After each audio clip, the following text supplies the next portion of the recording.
მოგესალმებით, მეგობრებო. მე ვარ ფსიქოლოგი ვახო ჯაფარიძე და ამ ვითარებაში, რომელშიც აღმოჩნდით, მინდა გაგიზიაროთ ერთი მეთოდი, რომელიც მოგცემთ საშუალებას თავიდან აიცილოთ ომის ფსიქოლოგიური ტრავმა. იმიტომ რომ ეხლა აი ამ დღეებში, როდის უკრაინაში ეს საშინელებები ხდება, ყველა ის ადამიანი, ვინც უშუალოდ მოყვა ასეთ პირობებში, ვინც ახლა იმყოფება ამ საშინელებებში, ყველა ის, ვინც გადაიტანა აგვისტოს ომი, აფხაზეთის მოვლენები, სამაჩაბლოს მოვლენები, თან საინტერესო ისე რომ არა აქვს მნიშვნელობა ამას ყველაფერს ტელევიზორში უყურებდა და ისე უსკდებოდა გული თუ უშუალო მონაწილე იყო ამ ამბების. ყველას გვაქვს ასეთ ამა თუ იმ ფორმით მიღებული ფსიქოლოგიური ტრავმა, რომელიც შემდეგ შეიძლება გადაიზარდოს სხეულის დაავადებებში, პანიკურ შეტევებში, არაადეკვატურობის განვითარებაში და ასე შემდეგ. მე მინდა ვისწავლოთ აი ახლა საკუთარი თავის და სხვა ადამიანის დახმარება იმისთვის, რომ არ გადავიტანოთ რეტრაუმატიზაცია, იმიტომ რომ თუ ამ ამბებში ადრე მოყევი და ეხლა ამას ხედავ ტელევიზორში, ნუ გარდა იმისა, რომ ეხლა გახჩობს ბოღმა ელემენტარულად და ხდები ცუდად იმის გამო, რასაც ხედავ, ხო? გიჩდება შიში, გიჩდება ბრაზი, ყველაფერი ერთად. გარდა ამისა, ეს სურათი, რომელსაც ტელევიზორში ხედავ, გახსენებს აი იმ მოვლენებს და ასე ვთქვათ, ტრავმა ხდება ხუთმაგი ძალის.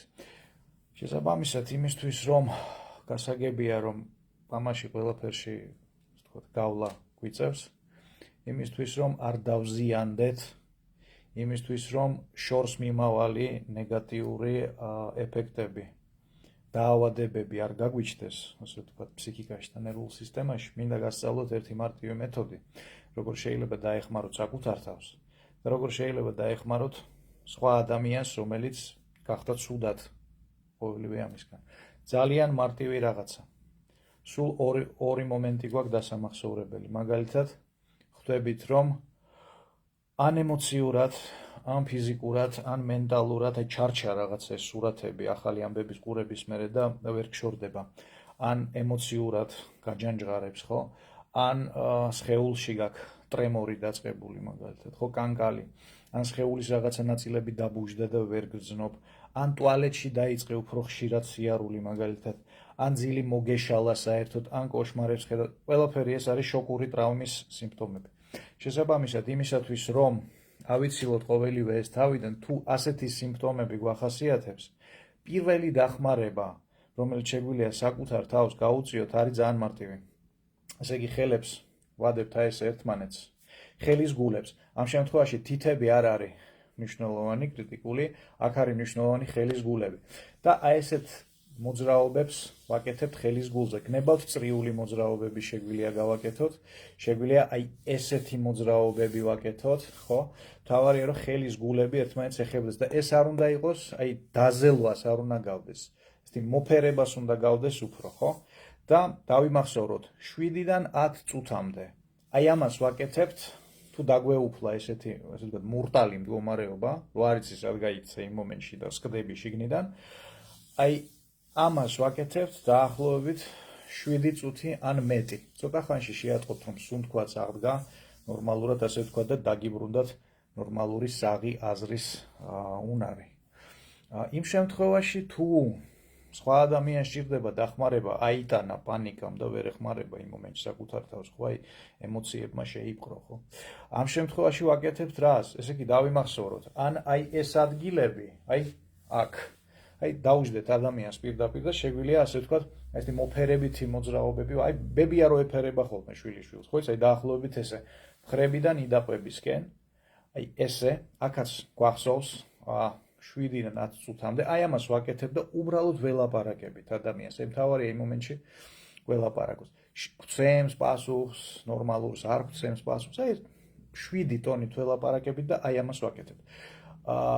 7, 8, 9, 10 წუთში, ასე ვთქვათ, ადამიანი გამოვა ამ შოკური მდგომარეობიდან.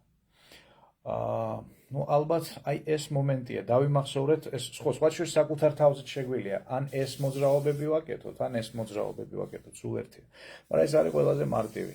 ეხლა თუ მაგალითად ადამიან ხალხში ხარ რა და გწხვენია, ეს რაღაცების კეთება დაიწყო და ამან ხო არა დააპიპინაო, როგორ გითხრან.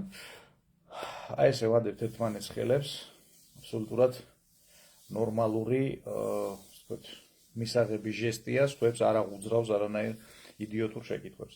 შესაბამისად, იმ შემთხვევაში თუ გჭირდებათ ესეთი დახმარება საკუთარი თავის, შეგიძლიათ ეს მეთოდი გამოიყენოთ თქვენთვის, სხვებისთვის. გთხოვთ, რომ აი ეს ვიდეო გავაზიაროთ მაქსიმალურად, მაქსიმალური რაოდენობის ადამიანებმა გაიგონ ესეთი მარტივი და ძალიან ძლავრი, ძალიან ქმედითი მეთოდი, რომელთაც შეიძლება დაეხმაროს საკუთარ თავს, პირველადი დახმარება აღმოუჩინო და ასეთივე დახმარება აღმოუჩინო შენს ახლობელს, ასე ვთქვათ, რომელიც შეიძლება ჩავარდა ასეთ ტრავმატულ ან შოკურ მდგომარეობაში, აი ამ ომის ამბებთან დაკავშირებით.